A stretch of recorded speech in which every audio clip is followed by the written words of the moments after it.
পিঁপড়ার অত্যাচারে শুধু আপনি একা নন, আমরাও আছি। ঠিক আছে, আমাদের বাগানে যে পিঁপড়া লাগে না, আসলে বিষয়টা ওরকম না। আমাদের বাগানেও কিন্তু প্রচুর পরিমাণে পিঁপড়ার আক্রমণ হয়। আর এই পিঁপড়ার আক্রমণ তখনই হবে যখন বাগানে এই রকম টাইপের কড়ি থাকবে। এরকম টাইপের যখন কড়ি থাকে তখন যেটা হয়, এর মাথায় যে দেখতে পাচ্ছেন ফোঁটা ফোঁটা যেগুলো, এখানে কিন্তু সব মধু মধু পানের আশায় পিঁপড়া কিন্তু অবশ্যই আসবে। তো পিঁপড়া আসলে এরা যে কোথায় থাকে আর কোথা থেকে আসে আজ পর্যন্ত দেখতে পেলাম না। আমাদের বাগানের চারি সাইডে কিন্তু নেট দেওয়া, কোথাও কিন্তু পিঁপড়ার বাসা আমরা দেখি না।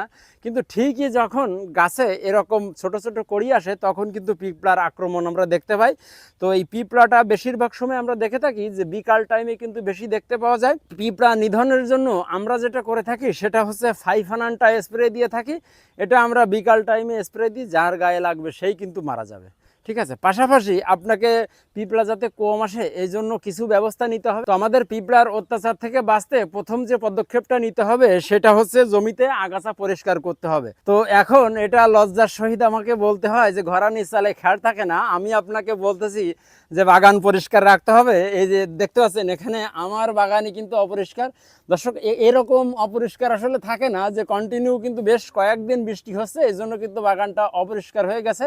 তো আমাদের একটা বদ অভ্যাস আছে, সেটা হচ্ছে বাগানে আমরা আগাছানাশকটা স্প্রে দিই না।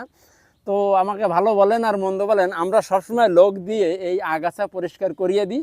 তো আপনাকে পিঁপড়ার উপদ্রব কমাতে প্রথমে যেটা করতে হবে, বাগানটা কিন্তু পরিষ্কার করে রাখতে হবে। দ্বিতীয়ত যেটা করতে হবে, যখন কড়ি থেকে ফুল ফোটে, ফুল ফোটার 3 দিন পর ফল থেকে ফুলটা আলাদা করে দিতে হবে। যত বেশি অপরিষ্কার থাকবে তত বেশি পোকামাকড়ের বাসস্থান হবে। সেখানে শুধুমাত্র পিঁপড়া না, আপনার পোকারও কিন্তু আক্রমণ দেখতে পাবেন। যে ফুলের গোড়ায় যদি পরিষ্কার করে না দেন, ফুলের গোড়ায় যে ময়লা থাকে সেখানে কিন্তু পোকা এবং মাকড় এবং পিঁপড়া সব কিন্তু ওইখানে যেয়ে থাকবে। যতই স্প্রে দেন না কেন, স্প্রে কিন্তু ভিতরে পৌঁছাবে না, আপনার পিঁপড়াও মারা যাবে না। তো আমরা প্রথমে আগাছা পরিষ্কার করব, দ্বিতীয়ত বাগানটা পরিষ্কার রাখবো। মানে ফুল ফোটার পর যে আপনার ফুলটা শুকিয়ে যায় সেটাকে আমাদের ফেলে দিতে হবে।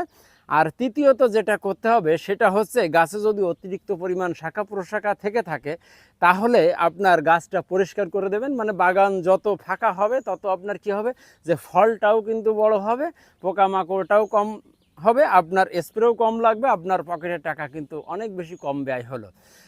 তো এক্ষেত্রে যে যখন আপনাকে বাগানে যখন কড়ি আসবে তখন অবশ্যই, মানে আপনি যতই পরিষ্কার পরিচ্ছন্ন করে রাখেন না কেন, পিঁপড়া কিন্তু আসবেই। তখন আমাদেরকে যেটা করতে হবে, প্রতি 3 দিন পর পর একবার করে যদি ফাইফানান ঔষধটা স্প্রে দেন, তাহলে পিঁপড়ার উপদ্রব থেকে আপনি রক্ষা পেতে পারেন।